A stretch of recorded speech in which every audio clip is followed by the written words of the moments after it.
आज हम आपके लिए बहुत ही इंपॉर्टेंट और इंटरेस्टिंग टॉपिक लेकर आए हैं।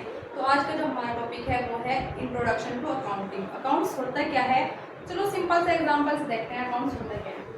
सपोज करो मिस्टर ए कोई पर्सन है, इनके पास क्या है, घर पर 10 लाख रुपए पड़े हुए हैं। कितने रुपए? 10 लाख रुपए पड़े हुए हैं। अब ये सोचते हैं, मिस्टर ए ने सोचा कि जो 10 लाख रुपए हैं इनका मैं करूँ क्या, एफडी बनवाऊँ या बिजनेस स्टार्ट करूँ। फिर इनके थोड़ी देर के बाद सोचने के बाद आइडिया आया कि नहीं मैं बिजनेस स्टार्ट करता हूँ। इन्होंने क्या किया, एक बिजनेस स्टार्ट किया। कहाँ का बिजनेस? सपोज करो पेन का बिजनेस स्टार्ट किया इन्होंने और उसका नाम रखा इन्होंने XYZ लिमिटेड। ठीक है। अब जो ये 10 लाख रुपए थे, ये टोटल जो मिस्टर अमित है इन्होंने क्या करा, टोटल के टोटल 10 लाख रुपए क्या करा, अपने बिजनेस में डाल दिए। बिजनेस में इन्होंने डाल दिए। अब ये 10 लाख रुपए है, ये 10 लाख रुपए ना लेकर क्या बन गए, 10 लाख रुपए हमारे लिए क्या हो गए, कैपिटल। क्या हो गए? कैपिटल। और जो मिस्टर ए है वो क्या हो गया, इस बिजनेस का ओनर। मिस्टर ए क्या हो गया, ओनर, मालिक। ठीक है। अब जब हम कोई भी बिजनेस स्टार्ट करते हैं उसमें क्या होते हैं, हजारों लेन देन होते हैं। सपोज करो हमें पेन बनाना, उसके लिए हमें क्या चाहिए, इंक भी चाहिए होगा, प्लास्टिक भी। हम क्या होंगे, जो एम्प्लॉयज हैं उनको सैलरी भी देंगे, ETC बहुत सारे एक्सपेंसेस होंगे। अब क्या हुआ, मिस्टर ए ने कहीं से इंक लिया होगा, कहीं से प्लास्टिक, कहीं से सैलरी। अब बात ये आती है, क्या उन्होंने मिस्टर ए ने इन सब लेन देन को जो ट्रांजेक्शन हुई है क्या इनको कहीं पर रिकॉर्ड किया है? अभी मान के चलते हैं उन्होंने कहीं पर रिकॉर्ड नहीं किया। ठीक है, उन्होंने कहीं पर रिकॉर्ड नहीं किया।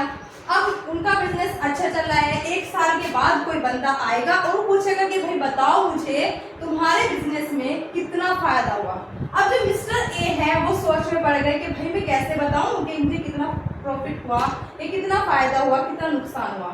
अब उनके पास कोई वन था। अब मिस्टर ए ने सोचा कि जब तू यही नहीं बता पा रहा कि तुझे तेरे बिजनेस में कितना फायदा हुआ, तो अगर कल आके कोई तेरे से ये पूछ ले कि तुझे तेरे बिजनेस में कितनी कॉस्ट आई, इस पेन को बनाने में तेरी कितनी कॉस्ट आई, तो तू क्या करेगा?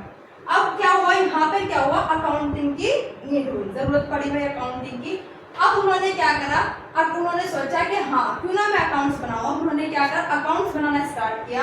अब कोई भी बंदा उनके बिजनेस में आए, कोई भी कुछ भी पूछ ले कि भाई तुम्हारे बिजनेस में कितना प्रॉफिट हुआ, कितना लॉस हुआ, क्या उसकी कॉस्टिंग रही, मिस्टर ए क्या करेंगे, फटाफट जवाब देंगे। ठीक है।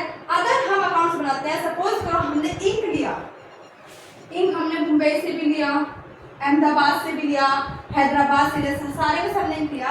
अब क्या ये हमें बिना अकाउंट्स के हमें ये नहीं पता लगेगा हमने कितने, सपोज करो उन्होंने 100 रुपए का 10,000 का उन्होंने इंक लिया, जिसमें से उन्होंने पेड़ कितने कर रखे थे भाई, 7,000, रह कितने रहे थे, 3,000।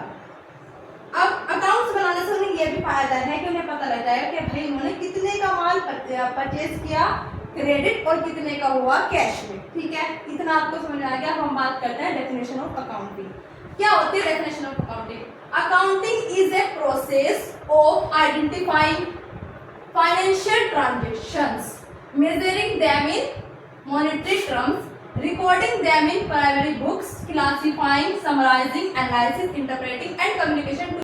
ये जो डेफिनेशन है वो हम इस वर्ड के थ्रू कल समझेंगे। आज की क्लास में बस इतना ही। Thank you.